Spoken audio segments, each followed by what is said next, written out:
Kalau kita dilepaskan dari dosa untuk bisa di dalam hal ini, itulah kekristenan yang benar, saudara. Itulah kehendak Tuhan bagi kita. Itulah sasaran perjalanan yang sungguh. Kalau Yesus datang nanti kita akan sama seperti dia. Di dalam memimpin kita kepada segala rencana kehendaknya. Melepaskan manusia, menjadikan manusia yang segambar dengan dia, manusia rohani yang nanti kekal menyembah Tuhan di Yerusalem baru.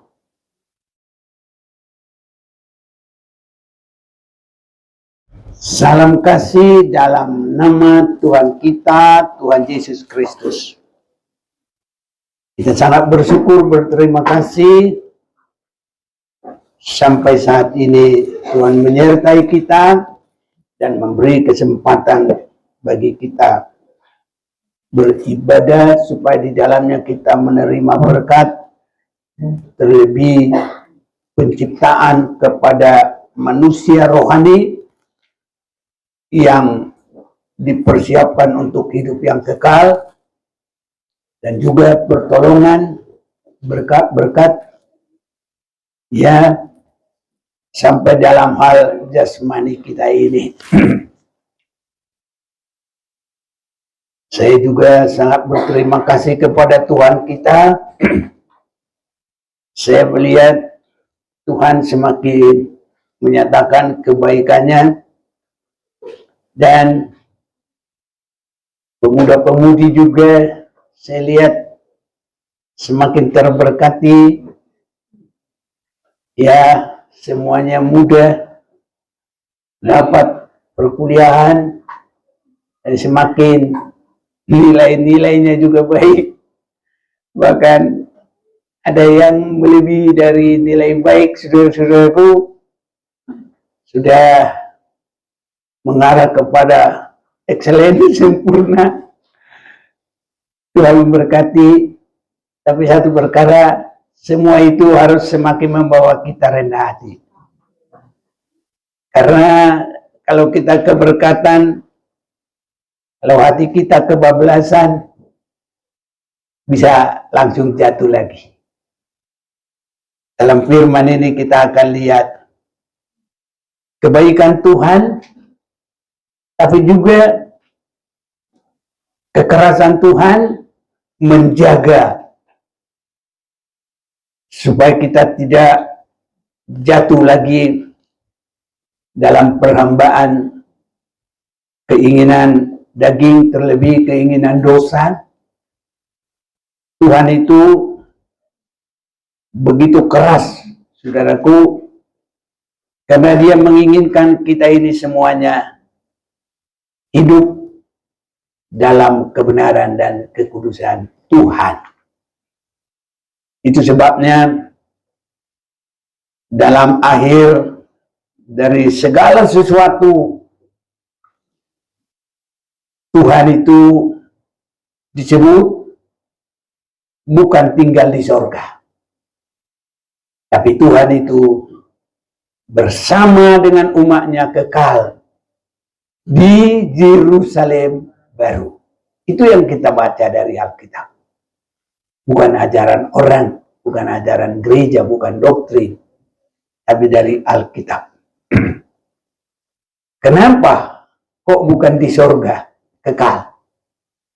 Saudaraku, mungkin sebagian kalau belum bisa mengikuti dari awal, janggal. Ya, karena semua sekarang orang asosiasi hatinya surga.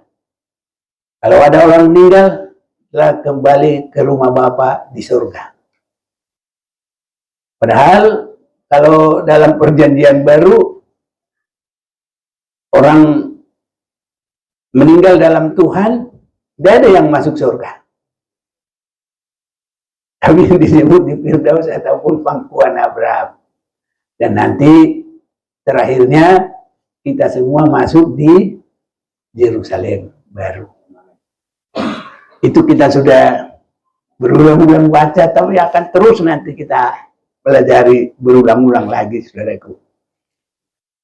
Bahkan jangankan bagi jemaat, bagi banyak pendeta juga kalau kita bilang kita bukan nanti ke surga, pasti janggal di hatinya kalau belum bisa mengikuti saudara-saudaraku. Tapi kita bukan ajaran baru, bukan bikin-bikinan yang baru. Hanya manusia ini biarlah semakin semua meneliti kebenaran firman. Dan itu yang sangat penting bagi kita. Amin, saudaraku. Sehingga kita ini harus mendirikan rumah rohani kita dalam kebenaran firman Tuhan. Sehingga sampai selama-lamanya tidak akan goyah, tidak akan rubuh, tapi akan kokoh bersama Tuhan selama-lamanya. Ini saudara-saudara, ya, tidak ada lagi batas. Saya mau mengajak kita membaca Yesaya pasal 40. Yesaya 40 ini saya akan ajak kita membaca satu perikop berita kelepasan dari ayat 1 sampai 11. Saya baca yang ganjil, saudara-saudara menyambung dengan yang genap 2, dan nanti 11 kita akan baca bersama-sama. Keselamatan untuk bangsa yang di dalam pembuangan, berita kelepasan. Hiburkanlah, hiburkanlah umatku, demikianlah firman Allahmu. Tenangkanlah hati Yerusalem dan serukanlah kepadanya bahwa penampakannya sudah berakhir, bahwa kesalahannya telah diampuni, sebab ia telah menerima hukuman dari tangan Tuhan 2 kali lipat karena segala dosanya. Ada suara yang berseru-seru, persiapkanlah di padang gurun jalan untuk Tuhan, luruskanlah di padang belantara jalan raya bagi Allah kita. Setiap lembah harus ditutup dan setiap gunung dan bukit diratakan. Tanah yang berbukit-bukit harus menjadi tanah yang rata, dan tanah yang berlekuk-lekuk menjadi dataran. Maka kemuliaan Tuhan akan dinyatakan dan seluruh umat manusia akan melihat bersama-sama. Sungguh Tuhan sendiri telah mengatakannya. Ada suara yang berkata, berserulah, jawabku, apa yang harus kusuruhkan? Seluruh umat manusia adalah seperti rumput, dan semua semangatnya seperti bunga di padang. Rumput menjadi kering, bunga menjadi layu, apabila Tuhan menghembusnya dengan napasnya.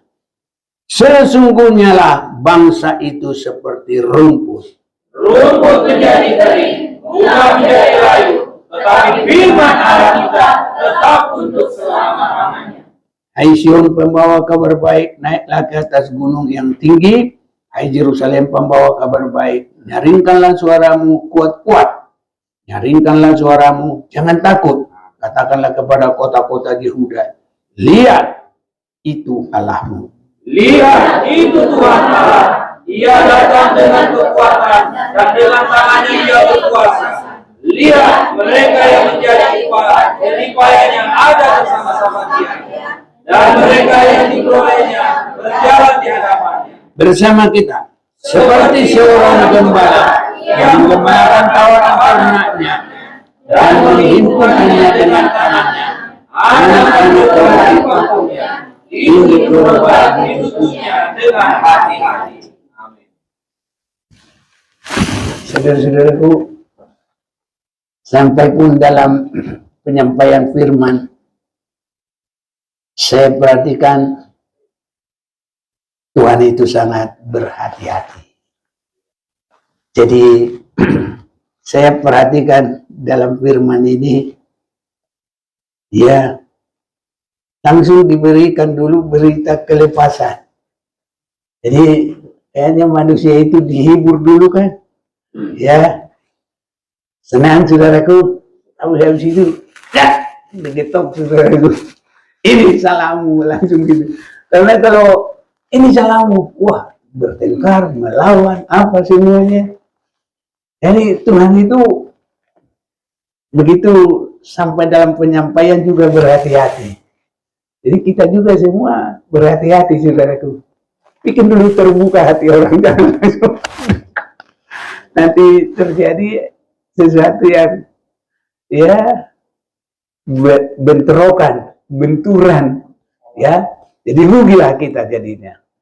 Jadi ini berita kelepasan dulu yang disebutkan. Padahal ya saudaraku, bangsa itu baru mengalami penghukuman yang luar biasa. Dan ini saudaraku, kalau kita perhatikan keselamatan untuk bangsa yang di dalam pembuangan, itu bangsa Israel dibuang. Yang khusus di sini pertama sekali ada pembuangan ke Babel, saudara-saudara. Jadi sebenarnya kalau itu judulnya kekerasan Tuhan. Itu judulnya sebenarnya. Kalau dalam pembuangan itu. Tapi dalam firman Tuhan, bukan kekerasan Tuhan membuang umatnya yang ditulis. Tapi di sini ditulis keselamatan untuk bangsa yang di dalam pembuangan. Jadi artinya saudaraku, seboleh-bolehnya kita berbicara tentang berkat bagi seseorang yang membangun, yang menguatkan. Padahal sebenarnya ini kan kekerasan Tuhan. Dia membuang umatnya. Itu memang benar. Tapi bukan itu yang harus menjadi fokus dari kita. Tapi kita, anak-anak Tuhan, sesama anak-anak Tuhan, lebih banyaklah berbicara dari hal yang membangun. Haleluya, saudaraku. Menguatkan satu dengan yang lain. Tapi saya lihat itu tidak gampang. Tidak gampang. Sebelum seseorang berdamai dalam hati untuk mengampuni, untuk menjadi damai, paling susah, saudaraku. Boro-boro membangun. Melihat saja juga kadang terpaksa, saudaraku, ya. Karena dia ada jalan lain, jadi harus papasan, ya harus lihat. Tapi kadang-kadang, saudaraku, kalau masih ada jalan lain, kalau ke kanan, tidak begitu. Nah, kenapa harus jalan situ? Kan tempat jauh. Nggak suka, aku senang lewat situ. Tahu ada apa? Ada yang dia nggak senangi untuk berjumpa, saudaraku. Semoga kita nggak ada yang begitu. Tapi ada roh membangun. Ya, jadi ditutup dengan ayat yang ke-11 itu. Harus kita juga mengikut jalan Tuhan. Seperti seorang gembala yang menggembalakan kawanan ternaknya. Jadi mau apapun itu, lambat-lambat juga tetap dihimpunkannya. Anak-anak domba kalau nggak kuat jalan, dipangku. Induk-induk domba kalau enggak bisa ini, saudaraku, ya dituntunnya. Dan cara nuntunnya juga enggak sembarangan. Haleluya, saudaraku. Aduh, Tuhan mengajar kita harus benar-benar perasaan dan pikiran yang ada pada Yesus Kristus. Ke sana arahnya kita, saudaraku. Jadi harus dirubah nanti semua. Nah, kalau kita masih mempertahankan akunya kita, tidak bisa, saudara. Egonya kita tidak bisa. Padahal 1 Yohanes 3 ayat 1 dengan 2, kalau Yesus datang, semua kita harus sama dengan dia. Ada yang membantu baca, tolong. Ya. Ayat 1 dengan 2. 1 dengan 2. Demikian firman Tuhan. Lihatlah betapa besarnya kasih yang dikaruniakan Bapa kepada kita, sehingga kita disebut anak-anak Allah. Dan memang kita adalah anak-anak Allah. Karena itu dunia tidak mengenal kita, sebab dunia tidak mengenal Dia. Saudara-saudaraku yang kekasih, sekarang kita adalah anak-anak Allah, tapi belum nyata apa keadaan kita kelak. Akan tetapi kita tahu bahwa apabila Kristus menyatakan dirinya, kita akan menjadi sama seperti Dia, sebab kita akan melihat Dia dalam keadaannya yang sebenarnya. Jadi sasaran akhir perjalanan kita di bumi ini, kita harus sama seperti Yesus Kristus. Haleluya, saudaraku. Amin. Jadi orang harus sampai lihat dalam kita. Awalnya setelah kita mengalami kelepasan, ya, dari segala perhambaan, dosa, keinginan-keinginannya, keinginan daging, keduniawian, kita harus sudah mulai dilihat oleh orang. Kamu adalah suratan-suratan Kristus yang bisa dibaca oleh dunia ini. Ini saudaraku harus mulai ada pada kita.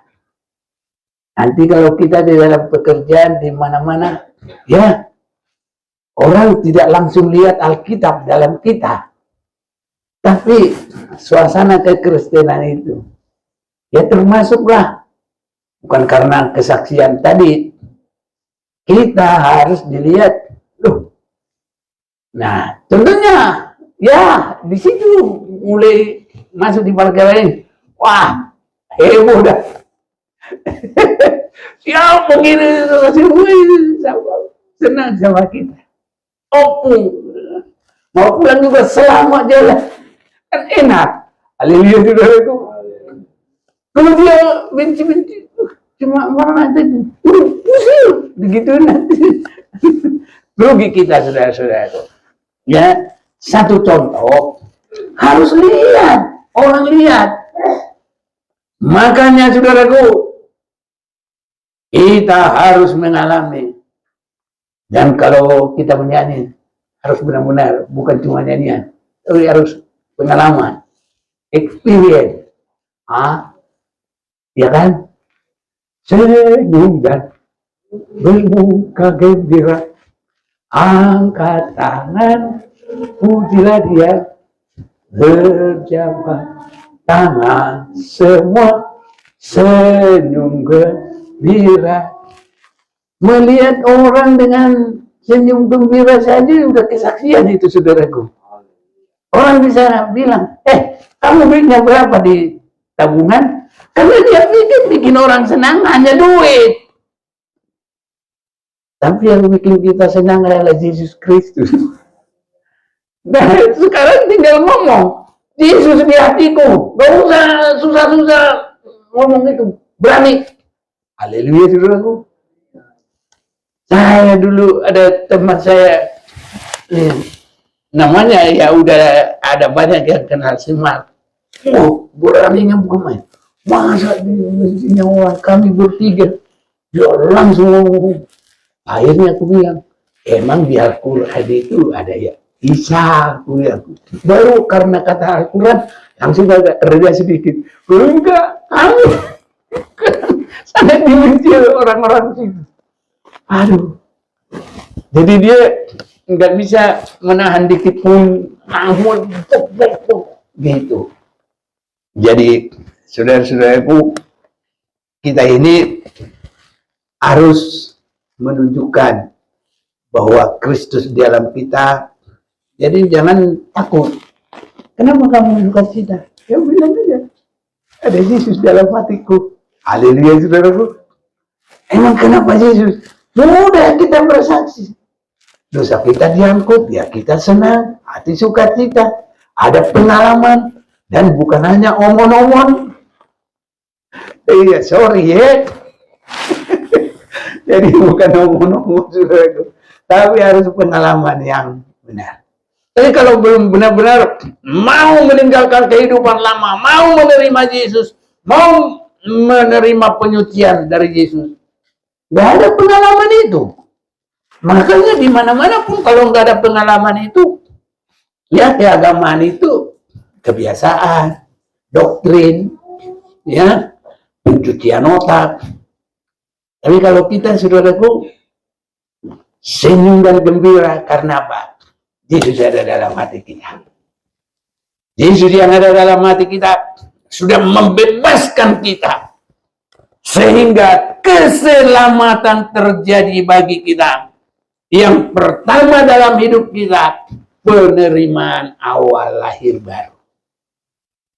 Dan semua kehidupan lama kita dikuburkan, saudaraku. Itu. Dan itu harus terpelihara. Bukan itu selesai sekali saja. Tetapi kita memperhatikan dalam ayat 11 ini, seperti seorang gembala yang menggembalakan kawanan ternaknya. Untuk apa lagi kita digembalakan?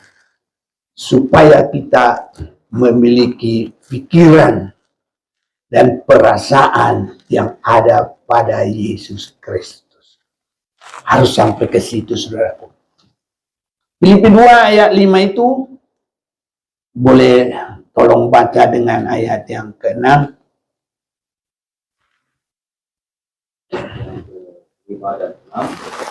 Ya firman Tuhan, hendaklah kamu dalam hidupmu bersama menaruh pikiran dan perasaan yang terdapat juga dalam Kristus Yesus, yang walaupun dalam rupa Allah tidak menganggap kesetaraan dengan Allah itu sebagai milik yang harus dipertahankan, melainkan telah mengosongkan dirinya sendiri dan mengambil rupa seorang hamba dan menjadi sama dengan manusia. Ya. Jadi saudara-saudaraku, kita ini harus bertumbuh, berkembang di dalam Yesus, mulai dari pengenalan luar. Mungkin orang memberitakan, mungkin orang bercerita, mungkin kita baca di dalam satu bacaan, atau mungkin ada tontonan, itu baik. Tapi harus sampai dekat bergaul dengan Tuhan. Dan harus sampai mengerti pikirannya. Bagaimana kita bisa memiliki pikiran seperti Yesus kalau kita nggak mengerti, saudaraku? Jadi harus sampai mengerti pikiran Yesus. Haleluya. Sebenarnya kalau orang berteman, muda-mudi, bukan di dalam hal-hal yang lain, saudaraku. Sebenarnya itu untuk bisa lebih mengenal pribadinya, untuk bisa mencocokkan keinginannya, untuk bisa semakin mengenal kebiasaannya, untuk bisa nanti tidak akan bertabrakan. Kalau tidak sesuai, ya supaya jangan dilanjut-lanjutin.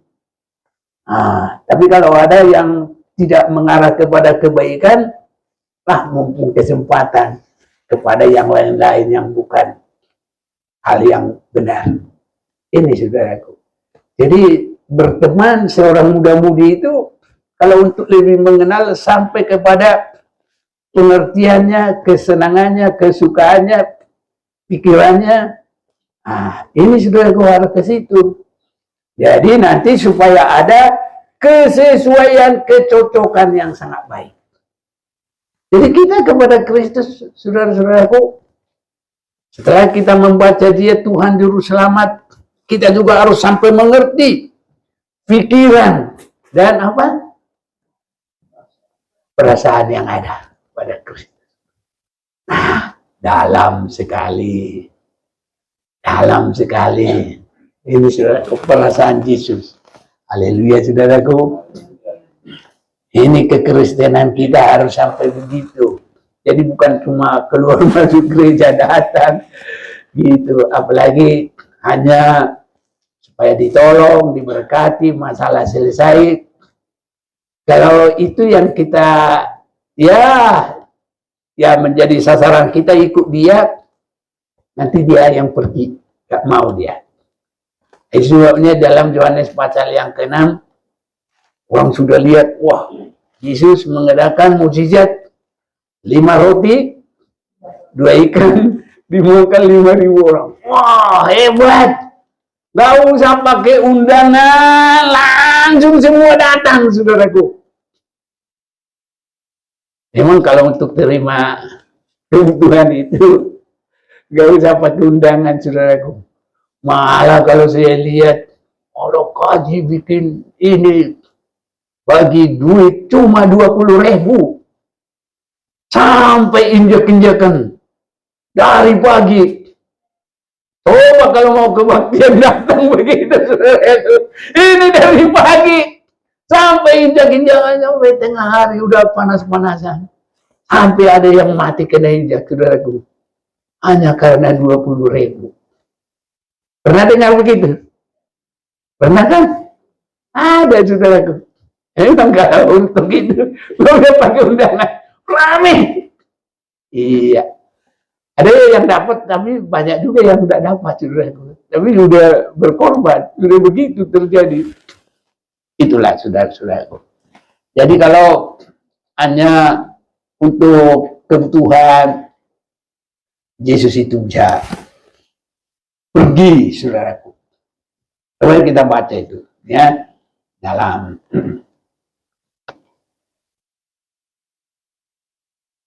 Yohanes pasal yang ke-6. Yohanes pasal yang ke-6 itu, kalau nggak salah, ayat 14. Ya. Ayat 14. Ketika orang-orang itu melihat mujizat yang telah diadakannya, mereka berkata, dia ini adalah benar-benar nabi yang akan datang ke dalam dunia. Karena Yesus tahu ke dalam dunia, ulangi. Karena Yesus tahu bahwa mereka hendak datang dan hendak membawa dia dengan paksa untuk menjadikan dia raja, ia menyingkir pula ke gunung seorang diri. Iya. Jadi sudah bagus menjadikan Yesus raja. Ya, pemimpin, mengatur kehidupan. Tapi Yesus bukan memimpin hanya untuk dapat mukjizat berkat tadi. Yesus menyingkir pula ke atas gunung seorang diri. Ditinggal semua. Yang banyak itu. Karena Yesus akan memimpin mereka kepada hidup Yesus sendiri. Itu sebabnya bagi kita perasaan dan pikiran yang ada pada Yesus. Di dalam hal apa? Lanjut baca Filipi 2 tadi. Yang walaupun ayat 6.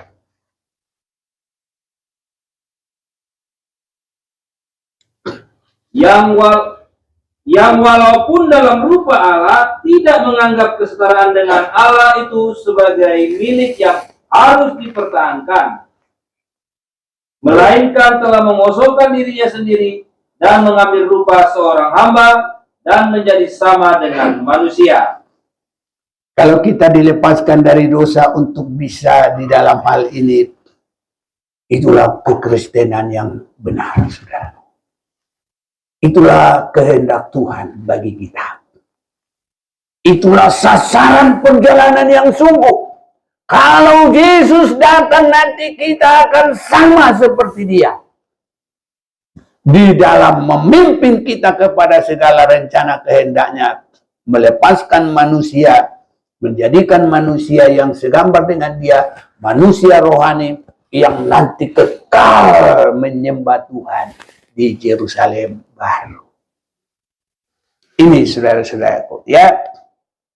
Itu sebabnya, ya, saudara-saudaraku, ada kelepasan. Hiburkanlah, hiburkanlah umatku, demikianlah firman Allahmu.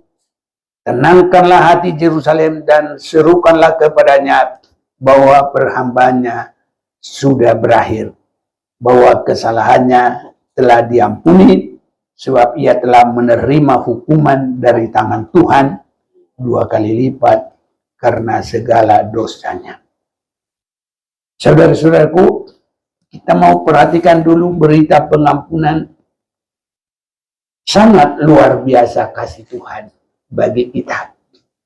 Sesudah ada 4 Injil, saya yakin semua harus tahu.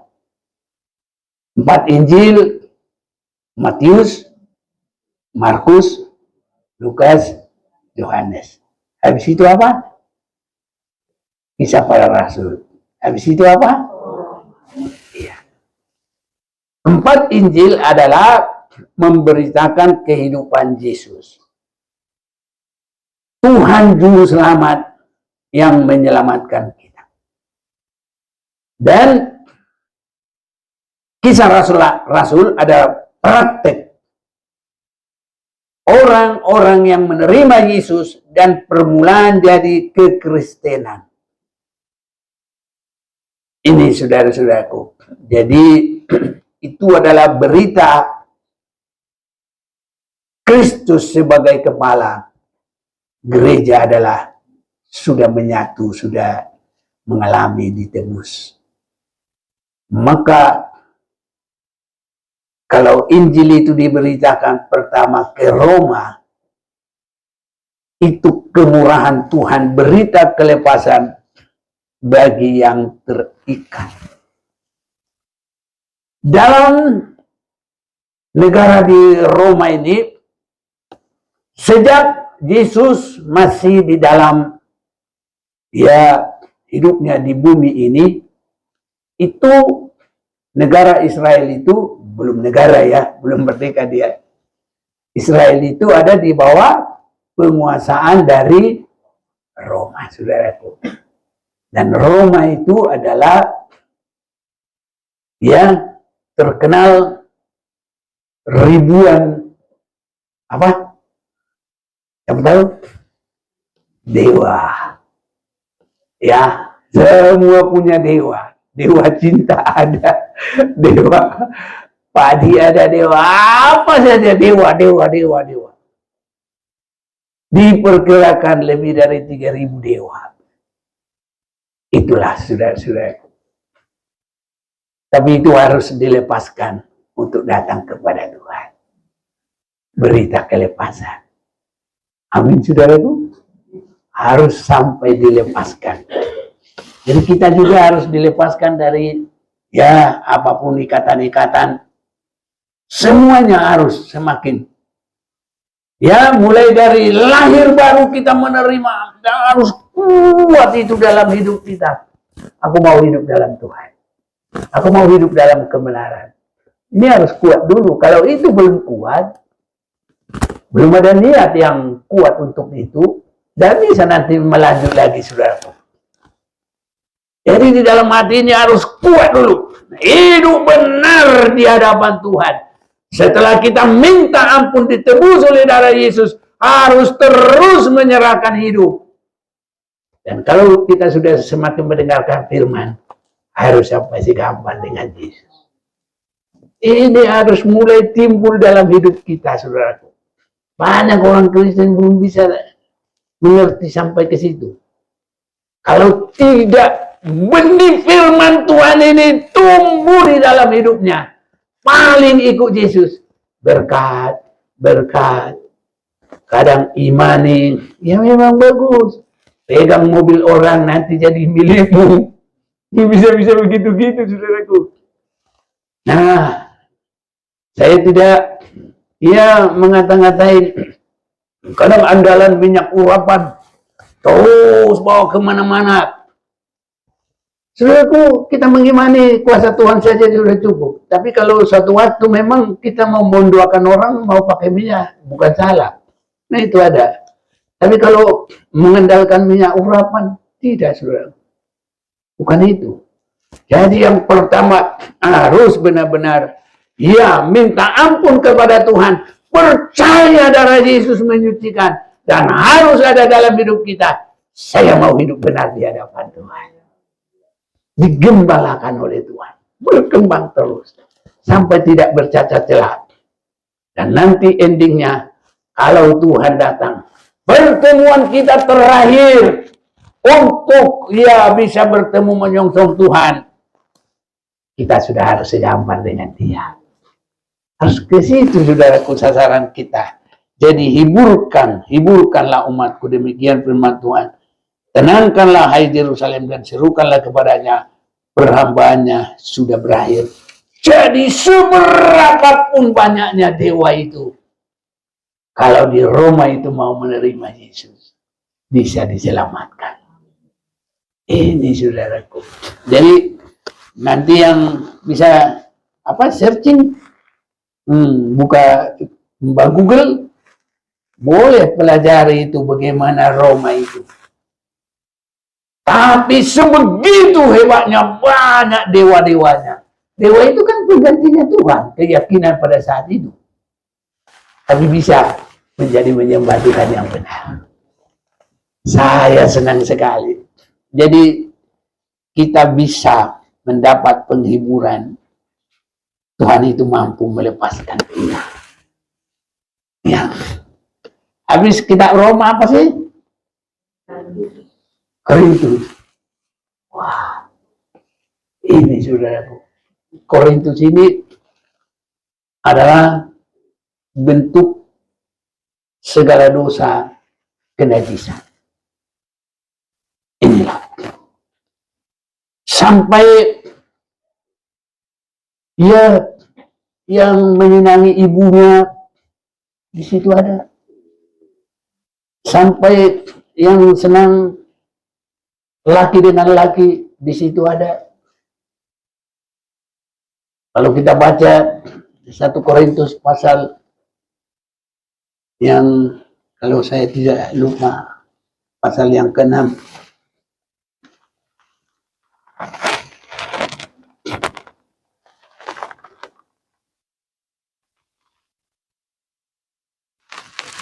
Ya,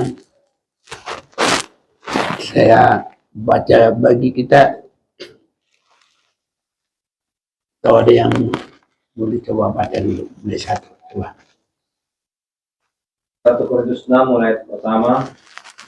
Apakah ada seorang di antara kamu yang jika berselisih dengan orang lain berani mencari keadilan pada orang-orang yang tidak benar dan bukan pada orang-orang kudus? Atau tidak tahukah kamu bahwa orang-orang kudus akan menghakimi dunia? Dan jika penghakiman dunia berada dalam tangan kamu, tidakkah kamu sanggup untuk mengurus perkara-perkara yang tidak berarti? Tidak tahukah kamu bahwa kita akan menghakimi malaikat-malaikat? Jadi, apalagi perkara-perkara biasa dalam hidup kita sehari-hari. Saya mau baca pasal 5 dulu. Nanti pasal 6 itu ayat 6 sampai 11. Tapi sekarang pasal 5 dulu. Memang orang mendengar bahwa ada percabulan di antara kamu.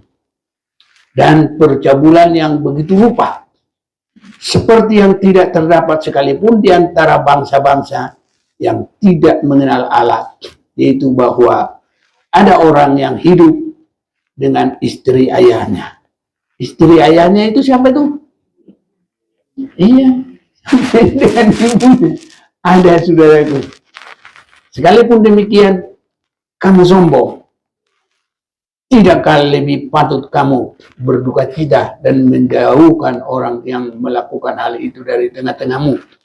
Sebab aku sekalipun secara badani tidak hadir, tapi secara rohani hadir. Aku sama seperti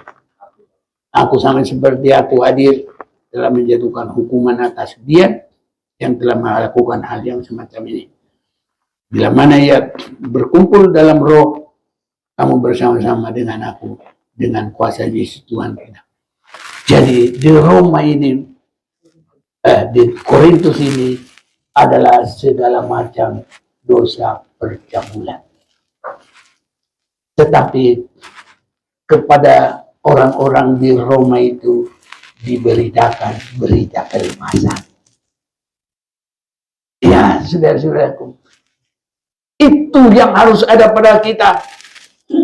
Yesus menyelamatkan kita mati tersalib. Mohon darah Yesus menyucikan. Dan harus ada niat yang dalam. Tuhan, saya mau tinggalkan semua yang lama. Saya mau hidup baru. Saya serahkan hidupku di tangan-Mu. Gembalakanlah hidupku sampai segambar dengan Tuhan. Berita pengampunan itu mampu menyucikan segala dewa-dewa, mampu menyucikan segala kebejatan moral. Tapi harus mau dibarui, lahir baru. Dan dari sehari dibarui, sampai nanti kalau kita mau masuk ke Yerusalem, Yesus harus bersaksi, Dia sudah saya baru. Kita harus berkata, aku sudah dibaharui Yesus Kristus. Luar biasa pun itu dosa.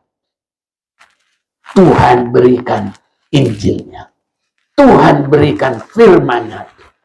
Waktu saya baca berita kelepasan, kok itu langsung diberikan dalam hati saya. Dalamnya dosa itu, darah Yesus mampu menyucikan. Itu sebabnya saudaraku, kita pakai kesempatan ini untuk benar-benar kita mengalami dikuduskan.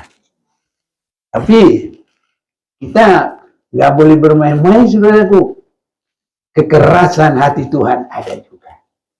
Kalau bangsa itu sudah mulai masuk menyembah berhala pada raja-raja orang Israel, dan bangsa itu masuk dalam segala macam dosa, mereka dibuang ke Babel dan berada di sana 70 tahun.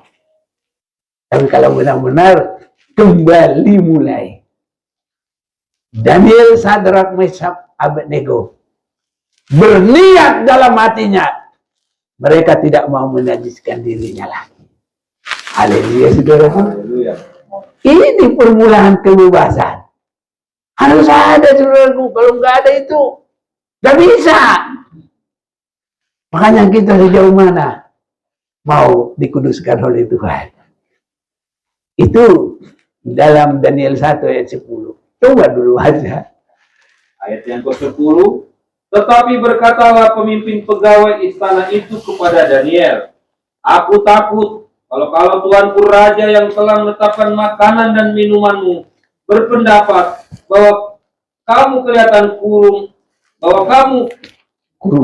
kurang sehat daripada orang-orang muda lain yang sebaya dengan kamu, sehingga karena kamu aku dianggap bersalah oleh raja. Mundur. Ayat 8.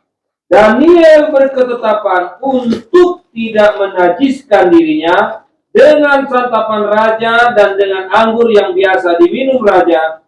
Dimintanyalah kepada pemimpin pegawai istana itu supaya ia tak usah menajiskan dirinya. Ini permulaan untuk mereka mengalami kebebasan. Baru nanti bukan hanya di situ, itu permulaan. Habis itu mereka harus mempertanggungjawabkan imannya sampai nanti ancam hukuman mati. Daniel masuk di gua singa. Tapi kalau tetap benar di hadapan Tuhan, dimakan enggak? Singa yang sudah dilaparkan tidak bisa apa-apa. Itulah kelepasan kita nanti dari antikris. Ya, singa itu kesukaannya apa? Betis, kuping juga. Itu, ya, saudara-saudaraku, biar semuanya reda, nggak bisa jalan. Tapi kita mau hidup di hadapan Tuhan. Mulai sekarang, mari kita mau berserah kepada Tuhan. Menyerahkan hidup, meninggalkan semua apa yang tidak benar. Menyatu satu dengan yang lain. Sadrak, Meshach, Abednego, tetap mereka hidup dalam kebenaran. Ya, walaupun diancam dengan api yang dipanaskan 7 kali lipat. tapi nggak terbakar. Haleluya saudaraku. Apapun nanti antikristus, apapun ujian akhir zaman, kita akan teguh. Sebabnya saat ini biar kita dihibur berita kelepasan. Tuhan mau tolong kita semua, menjadikan umatnya umat kesayangan Tuhan sendiri. Mari kita mau datang kepada Tuhan.